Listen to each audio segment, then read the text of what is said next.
سب سے پہلے پاک پیغمبر صلی اللہ علیہ وآلہ وسلم تشریف لے آئے اور آ کر اپنی بیٹی سے سلام کیا، اور سلام کے فوراً بعد فرمایا، بیٹا مجھے جسم میں ضعف محسوس ہو رہا ہے اور میں کچھ دیر آرام کرنا چاہتا ہوں، آپ مجھے چادر یمانی دیجئے، میرے اوپر اڑا دیجئے اور میں آرام کرنا چاہتا ہوں۔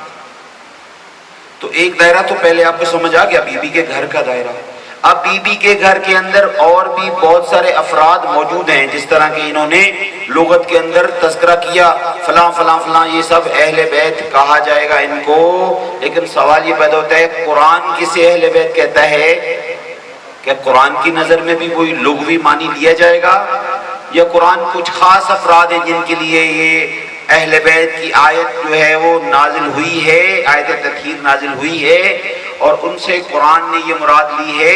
لہذا قرآن مجید جو ہے اس نے ہمیں اس واقعے کو حدیث قصہ کی صورت کے اندر جو ہے واضح کیا ہے، ورنہ قرآن مجید کی اس آیت کا مطلب جو ہے وہ مبہم رہ جاتا، پتہ نہ چلتا کہ لفظ اہل بیت سے مراد کیا ہے۔ تو دوسرا دائرہ جو ہے وہ چادر کا لگایا گیا ہے، چادر کے اندر داخل کیا گیا ہے ان حضرات کو جو صرف اور صرف اہل بیت ہیں۔ گھر کے اندر اور افراد بھی موجود تھے، جیسے کہ روایت کہہ رہی ہے کہ حضرت جناب ام سلمہ رضی اللہ تعالی عنہا وہ بھی موجود تھیں، اس واقعے کے وقت گھر میں ہی تھیں، اور انہوں نے بھی چادر کے کونے کو پکڑ کر آگے بڑھ کر جو ہے اجازت مانگی تھی، اور فرمایا تھا کہ یا رسول اللہ صلی اللہ علیہ وآلہ وسلم، آقا کیا مجھے بھی اجازت ہے کہ میں چادر میں داخل ہو جاؤں؟ مگر آپ نے وہ چادر کا کونا بھی چھڑوایا تھا، اور چھڑوانے کے بعد فرمایا تھا انت علی الخیر، اے ام سلمہ تم خیر پر ضرور ہو مگر چادر میں داخل نہیں ہو سکتی۔ تو اس جناب ام سلمہ کا آگے بڑھنا اور سوال کرنا اور اجازت نہ ملنا بتا رہا ہے کہ یہ دوسرا دائرہ پیغمبر نے لگا دیا ہے، اور ان کے اندر اب سب سے پہلے تو آپ خود تشریف فرما ہوئے۔ بی بی فرماتی ہے جو ہی میں نے بابا کے اوپر چادر اوڑھی، کیا دیکھا کہ یکا یک آپ کا چہرہ مبارک 14ویں رات کے چاند کی طرح روشن ہونے لگا، یوں لگ رہا تھا کہ جیسے 14ویں رات کا چاند ہے کہ جو روشن ہو گیا ہے۔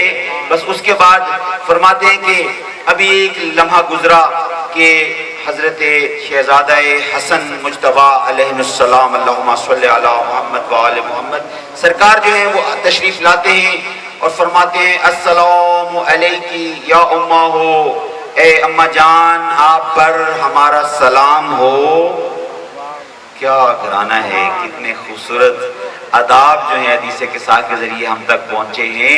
صرف حدیث قصہ ہی نہیں ہے بلکہ ساتھ ساتھ گھر میں داخل ہونے کی آداب بھی بیان ہو رہی ہیں، تربیت بھی ہماری ہو رہی ہے کہ گھر میں داخل ہونا ہے، چاہے داخل ہونے والا شہزادہ حسن مجتبیٰ ہی کیوں نہیں، وہ بھی اپنی اماں جان کو سلام کر رہے ہیں۔ تو سنت کیسے قائم ہوئی؟ وہ کام کرتے چلے گئے، ہمارے لیے سنت بنتی چلی گئی۔ اور سلام کے اوپر میں نے اگرچہ پورے عشرے کے اندر اس کے گفتگو ہو چکی ہے، یہ بیان ہو چکا ہے کہ سلام کرنے سے جو فائدے آپ کو حاصل ہوں گے، گھر میں داخل ہو کر سلام کرنے کا سب سے بڑا فائدہ آپ کی اپنی ذات کو یہ ہوگا کہ وہ بندے جو رزق کے سلسلے میں پریشانی کا شکار رہتے ہیں اور کہتے ہیں برکتیں نہیں آ رہی، رزق میں برکت نہیں ہے، کماتا بھی ہوں، آمدنی بھی ہے، ذریعے بھی ہیں، معاش بھی ہے، مگر برکت نظر نہیں آ رہی، تو وہ برکت بھی انشاءاللہ اسی سلام کے ذریعے سے داخل ہونی ہے۔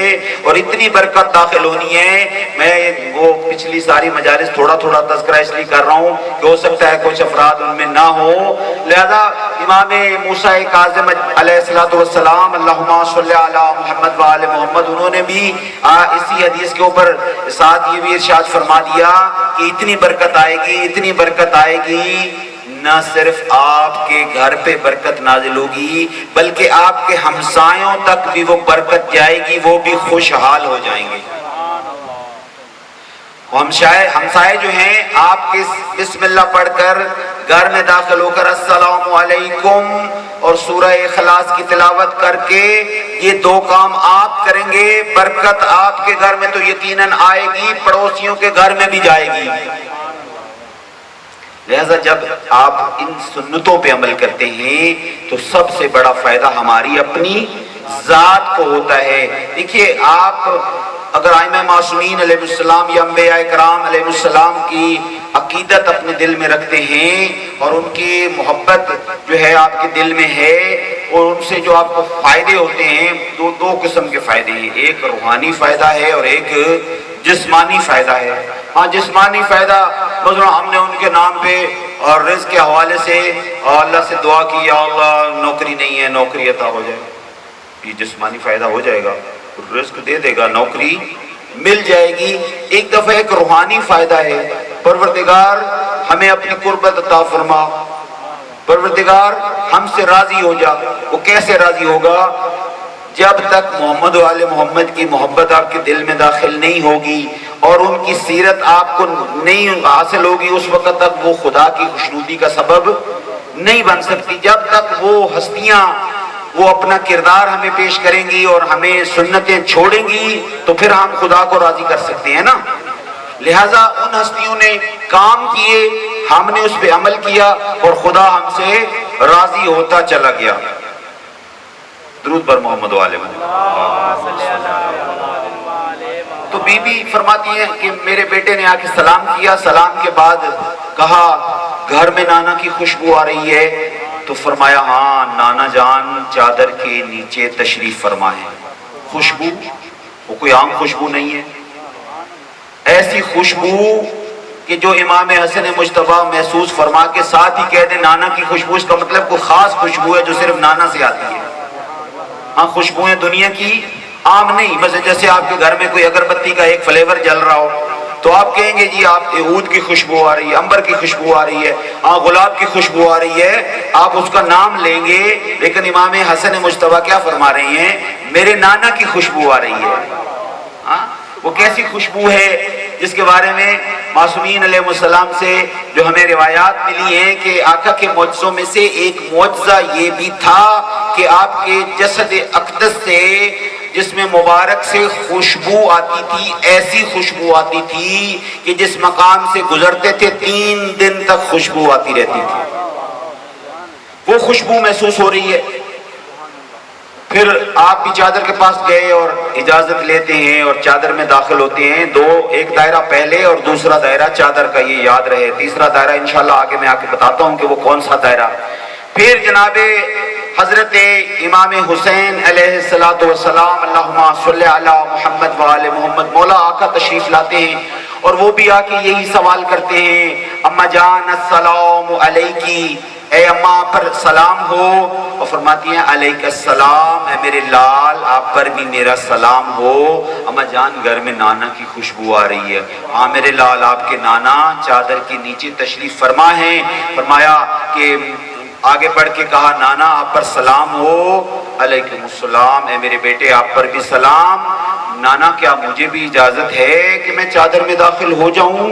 ہاں اجازت کیوں لے رہے ہیں؟ کہیں ایسا نہ ہو کہ لوگ کہیں وہ تو نواسہ نانا تھے، اور نانا اور نواسہ کا رشتہ ایک ایسا ہوتا ہے کہ جہاں نانا اور نواسے نے وہاں جانا ہی جانا ہے۔ پہلے ام سلمہ اس چیز کا فیصلہ کرا چکی ہیں، بی بی جو ہیں وہ فرما چکی ہیں کہ میں چادر میں داخل ہو جاؤں، تو ان کو اجازت نہ ملنا یہ بتا رہا ہے کہ رسول کی مرضی کے بغیر کوئی چادر میں داخل نہیں ہو رہا۔ اس چادر کا جو داخلہ ہے وہ رسول کی اجازت سے ہو رہا ہے، پاک پیغمبر اجازت دے رہے ہیں اور ان کی اجازت سے چادر میں داخل ہو رہے ہیں۔ اور تھوڑی دیر کے بعد مولا کائنات علی ابن ابی طالب علیہ السلام اللہم صلی علی محمد وآل محمد آقا تشریف لاتے ہیں اور بی بی پر سلام کرتے ہیں۔ ہاں اس کے اندر بھی ایک ادب موجود ہے کہ شوہر گھر سے تشریف لائے تو اپنی زوجہ محترمہ کو سلام کرے۔ ہاں یقیناً زیادہ تر دروازہ کھولنے پہ حق بھی انہی کا بنتا ہے۔ مولا کائنات علی ابن ابی طالب علیہ السلام فرماتے ہیں جنگیں لڑنے کے بعد جب میں تھک کر واپس آتا تھا دروازہ پر کھڑے ہو کر جب بی بی میرا استقبال کرتی تھیں اور ایک مسکراہٹ ان کی میری ساری تھکن دور کر دیتی تھی۔ ہاں یہ کردار ہے خاتون کو جس کام کے لیے اللہ پاک نے دنیا میں بھیجا ہے، اگر وہ اپنے مقصد کو پورا کرے تو دنیا کی زندگی بھی انشاءاللہ جنت کا منظر جو ہے وہ پیش کرتی ہے، جنت کے نظارے یہاں بھی لیے جا سکتے ہیں اگر ان کی سیرت اور ان کی ان ساری چیزوں کے اوپر اگر ہم ساتھ سنتوں کو اپناتے چلے جائیں گے، ہماری زندگی خوبصورت بنتی چلی جائے گی۔ تو مولا فرماتے ہیں کہ میری تھکن مسکراہٹ سے دور ہو جاتی تھی۔ یہی ایک کردار اور یہی سنت ہے خواتین کے لیے کہ اگر دروازے پہ آ کے استقبال کریں گے اور سلام کریں گے تو انشاءاللہ بہت ساری ایسی شکوے اور شکایتیں جو ہیں وہ دور ہو جائیں گے اور محبت میں انشاءاللہ اضافہ ہوگا۔ پھر بی بی فرماتی ہیں کہ جب مولا کائنات آگے بڑھے اور انہوں نے بھی اجازت لی اور چادر میں داخل ہو گئے تو آخر میں بی بی فرماتی ہیں میں چادر کے پاس آئی اور آگے بڑھی اور میں نے بھی سلام کیا اور پوچھا کہ بابا کیا مجھے بھی اجازت ہے کہ چادر میں داخل ہو جاؤں؟ بی بی فرماتی ہیں بابا نے سلام کا جواب دیا اور فرمایا آ میرے بیٹے، میرے نور نظر، میری آنکھوں کی ٹھنڈک، آپ بھی چادر میں داخل ہو جائیے۔ چادر میں داخل ہو گئے۔ اب یہ ہستیاں چادر میں داخل ہو چکی۔ کتنے دائروں میں؟ ابھی تک 2 دائرے لگ چکے ہیں، تیسرا دائرہ جو ہے وہ خالق نے خود لگایا ہے۔ وہ کیسے لگایا ہے؟ جب یہ ہستیاں چادر میں جمع ہوئی ہیں، ادھر پروردگار عالم نے ملائکہ کی ایک مجلس جو ہے وہ سجا دی ہے۔ ملائکہ جو ہیں ان کو جمع کیا اور ان سے خطاب فرمایا۔ کبھی تھوڑا سا ذرا محسوس کیجئے گا، مجالس تو آپ نے بہت ساری سنی ہوگی، جتنا بڑا نامور خطیب ہوتا ہے اتنا ہی رش زیادہ ہوتا ہے۔ ایسا ہوتا ہے نا، جتنا زیادہ نامور بندہ ہوگا میرے جیسے بندے کو سننے کے لیے بسا اوقات ایسا بھی ہوتا ہے میں اکیلا پڑھ رہا ہوتا ہوں اور ملائکہ جو ہے وہ سن رہے ہوتے ہیں، وہ بھی اس لیے کہ مولا کا خود فرمان ہے کہ جب حدیث قصہ شروع ہوتی ہے تو ملائکہ نازل ہوتے ہیں۔ تو میں تو یقیناً یہ سمجھتا ہوں کہ ملائکہ یہاں پر ہیں میرے آقا کے فرمان کے مطابق، تو بسا اوقات ملائکہ ہوتے ہیں اور میں پڑھ رہا ہوتا ہوں، لیکن اگر میری جگہ پر اسی منبر کے اوپر کوئی ایسا آدمی بڑا نامور خطیب ہو تو کیفیت کیا ہوگی؟ خود مجھے سننے کے لیے بھی بڑی مشکل سے جگہ ملے گی یہاں تک پہنچنے کے لیے۔ تو جب خطیب اتنا عالی شان ہو کہ اس سے کوئی اور بڑا ہو ہی نہ، خود اذان کے اندر جس کی گواہی 6 دفعہ گواہی دی جاتی ہو، اللہ اکبر کہا جاتا ہو کہ اللہ سے بڑا کوئی ہے ہی نہیں، وہ اکبر خطیب جو ہے اس نے خطاب فرمایا اور فرمایا یا ملائکتی و یا سکان سماواتی، اے میرے فرشتوں، اے آسمان پر رہنے والی مخلوق، انی ما خلقت سماء مبنیہ، میں نے جو یہ آسمان کا شامیانہ لگایا ہے، شامیانہ لگتا ہے نا تو وہاں پھر رونقیں بن جاتی ہیں، یہ شامیانہ لگایا ہے اور میں نے زمین کا فرش بچھایا ہے۔ زمین جو ہے بچھنے لگی، سب سے پہلے کہاں زمین بچھائی گئی؟ خانہ کعبہ کے نیچے، وہاں سے زمین بچھنا شروع ہوئی ہے، اور خانہ کعبہ اس وقت دنیا کے سینٹر میں ہے، اور خانہ کعبہ کا بھی ایک سینٹر ہے جسے کہتے ہیں جوف کعبہ، اور جوف کعبہ میں میرے آقا امیر المومنین علی ابن ابی طالب علیہ السلام کی ولادت ہوئی ہے۔ ایک نعرہ بعض دفعہ چھوٹے ہوتے تھے تو نعرہ لگایا جاتا تھا، یہ محترم مسکین صاحب کے جو بیٹے ہیں تشریف لا چکے ہیں، یہی نعرہ لگاتے تھے کعبے کا کعبہ، اور جواب دیا جاتا تھا علی علی۔ نہیں سمجھ آتا تھا، چھوٹے بچے تھے نا، ہمیں سمجھ نہیں آتا تھا کہ یہ جو کیا کہا جاتا ہے کعبے کا کعبہ کیا ہوتا ہے، کعبے کا کعبہ کیا ہوتا ہے۔ تو کعبہ خود جو ہے پوری کائنات کا سینٹر ہے، مرکز ہے، اور خانہ کعبہ کا بھی ایک مرکز ہے جہاں میرے مولا امیر المومنین علیہ السلام تشریف لائے ہیں۔ تو یہ کعبے کا کعبہ جو ہے وہ اس طرح بنتا ہے، اور پھر نعرہ لگایا جاتا تھا کعبے کا کعبہ علی علی۔